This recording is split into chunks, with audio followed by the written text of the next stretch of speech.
Okay, there we go again. I'm not sure why my stream dropped.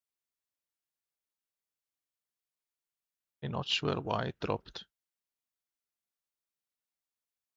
But okay, there we go again. Should be fine, hopefully.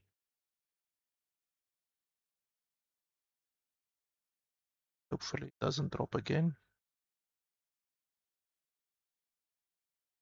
I don't know why my internet is funky today. Funky monkey.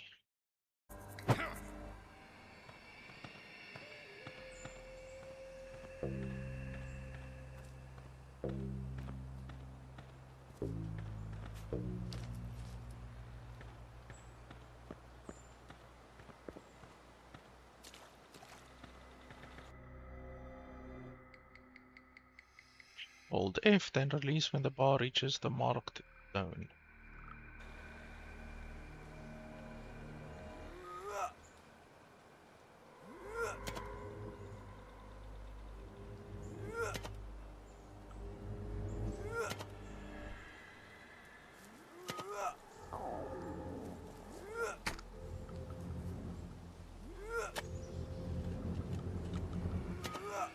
Now there's a little bit of a delay on the releasing.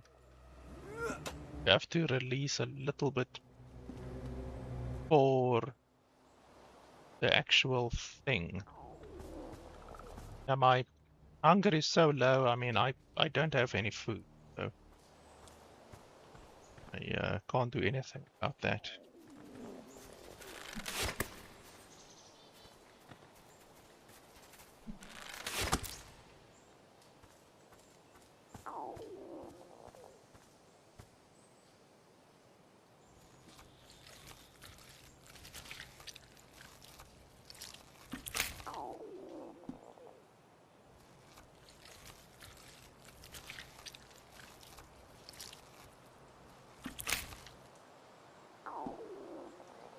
Got some meat.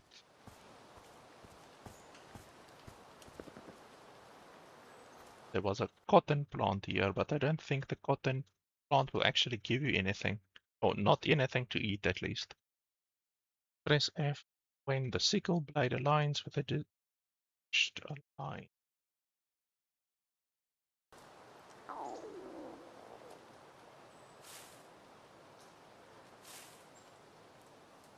Now there's literally a delay when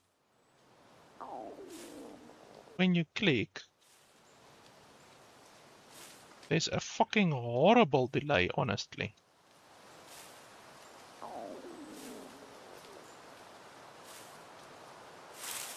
Oh, you have to press F, not left click.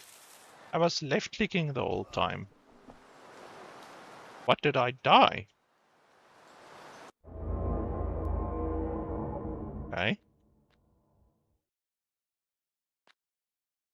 What do you just start over completely? Okay. If that's true, then that really sucks. Because, yeah, you just die and you just start over. Okay, well that's not good because, like, I don't have any food. I don't have anything to make any food. I'm literally gonna die in like 3 minutes or so. Like, I mean, I literally ran over there, killed the rabbit, skinned the rabbit, and I died like a minute later. So, like, I really don't have much time to get enough food. And that's a problem. Like, if a survival game is gonna kill you for not having food, that's fine. Normally you respawn, you know? So if you think about any survival game like whatever, Subnautica, or like any game. I mean, how many games are there that have survival mechanics, you know, Valheim or any, like, I mean, there's hundreds, probably thousands of games that have survival mechanics with food.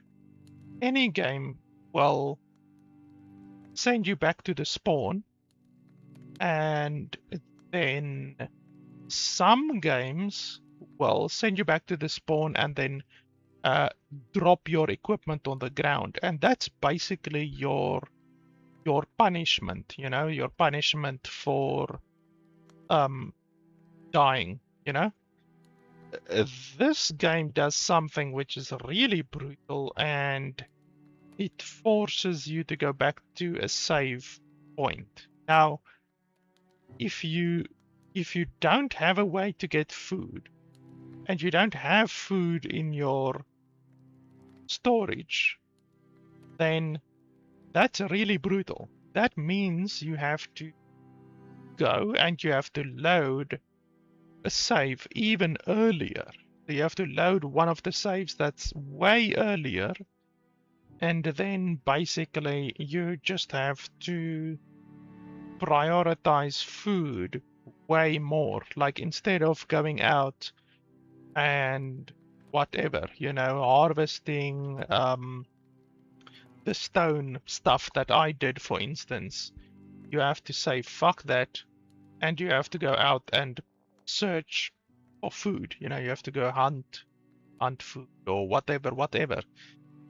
And that's really brutal. Like, I don't like that at all. It really doesn't give you any freedom at all. Like, the hunger mechanic is so brutal that it kills you, and you don't really have any other choice but to then, like I say, prioritize food 100%. So yeah, it's really a brutal food mechanic. Like, there's also no way to disable it, and there's also no difficulty in the game. So a lot of games will give you a difficulty option at the beginning of the game. This game doesn't even do that.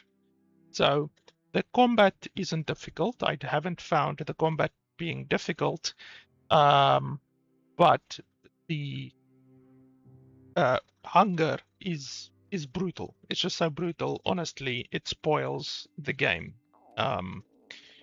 I think the game would just be much better if they allowed you to either scale the hunger mechanic, like many other games allow you to do, or just completely disable the hunger mechanic. Like, the faith is fine. You still have to deal with the faith, but the faith goes down much slower than what your hunger does. The hunger is a really brutal mechanic. I mean, from the beginning of the game, I've killed all of the rabbits that I could. I've harvested all of the bushes that I saw and cooked the food. I didn't even just eat the berries as is. I actually went through the effort of cooking the food on top of that, you know. And I even built a kitchen, you know. I prioritized building the kitchen, and still I don't have enough food to just survive, you know. So honestly, the food mechanic spoils the game. It's too brutal, it's too stringent, too restrictive, and like, I want to play the game more. I actually enjoyed the game up until this point. I mean, it's not like wow, amazing, but I was enjoying the game. Like, I was intrigued to find out more about the game and to explore more of the game and all of that. But honestly, the food mechanic just puts the kibosh on all of that. It just stops my enjoyment of the game dead in its tracks. And honestly, if I were someone who had purchased the game, this is the exact point where I would refund the game. Obviously, the developer sent me a code for the game, so I'm not going to refund the game, but this is exactly the point and exactly the reason why I would decide against playing a game. I mean, we are now, what, like not even 2 hours into the game? This is exactly the point where I would choose to just stop playing the game and refund the game, honestly. That is how brutal the the hunger mechanic is, you know.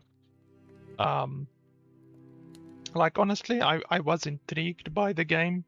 Everything plays fine. I mean, the fact that everything's time-based, I don't really enjoy. The fact that everything is a mini game, I don't really enjoy. The fact that when you harvest something, there's like a 2-second animation. I don't enjoy that. The fact that every time that you craft something, it goes directly into your storage. You can't do anything about that. And then when you want to eat something, like if you want to eat this, when you right click, you can't right click it. It closes the interface. So you have to take it and take it to your inventory, and then you can eat it. So you can't just eat it from the storage, like the food that you cooked. You can't do that. You have to take it to your inventory and then you can eat it. Then you can interact with whatever it is. I just think that is really not good. That's not a good quality of life. You know, it's really an unnecessary step, honestly. And yeah, otherwise than that, the inventory is too small in my opinion. I don't really like the tiny bloody inventory. The tutorial is not good. The tutorial missed several things that they should have explained. The fact that you can't set the frame rate of the game at all. It's obviously not good. The fact that you can't set the game's audio to run in the background. That's also not very good. Like, it's all small little things that I could have overlooked. You know, the game could still have gotten a recommendation from me today, perhaps, but honestly, the food mechanic is just brutal. It's totally brutal. There's no two ways about it. So yeah, the game is not gonna be able to get a recommendation from me. $17 is really not a lot of money. A game really doesn't need to do a whole lot of fancy, impressive stuff to get a recommendation from me for $17. But yeah, unfortunately, this game just is really let down by the fact that the hunger mechanic is so brutal. You can't get around the hunger mechanic. When you run out of hunger, you just die, and your progress gets reset to a save point. Not even the latest save point, because like I said, if your hunger gets too low, then you are forced to go back to a previous save point before that even. So it's not even to your latest save point. You might have to load another save point. So yeah, the hunger mechanic just completely spoils the game, and the implementation, the bad implementation of the hunger mechanic just really spoils the game even more. So yeah, I really can't recommend the game. If the hunger mechanic were not as badly implemented, then I would play the game more. I would like to explore the game more, but honestly, the one single biggest issue with the game, which is the hunger mechanic, is so bad. It has such a big negative effect on the game that it's just one really big roadblock to the enjoyment that you could possibly have with this game. So yeah, that's pretty much it. So yeah, I wanted to play the game more, but unfortunately, the hunger mechanic just puts a huge stop to that, unfortunately. So yeah, guys, that's pretty much it. The link to the game's Steam page is in the description below if you want to check it out. I'm unfortunately gonna uninstall the game after this and never touch the game basically ever again. If you're looking for a game like this, then No Rest for the Wicked would probably be the closest game that I could compare it to, even though No Rest for the Wicked is way more of a action RPG type game, like almost like Path of Exile. I guess you could compare it to. This game is not anything like Path of Exile. It's a little bit more like No Rest for the Wicked, but this game is just like a really, really slow, really methodical ARPG. You almost can't even call it an ARPG. It's just like a top-down isometric Dark Souls type game almost, you know. It really actually is a lot like Dark Souls, but it's just like a top-down isometric type view, you know, with a really tiny inventory. So yeah, that is pretty much it. Thanks a lot for watching, and I'll see you guys next time.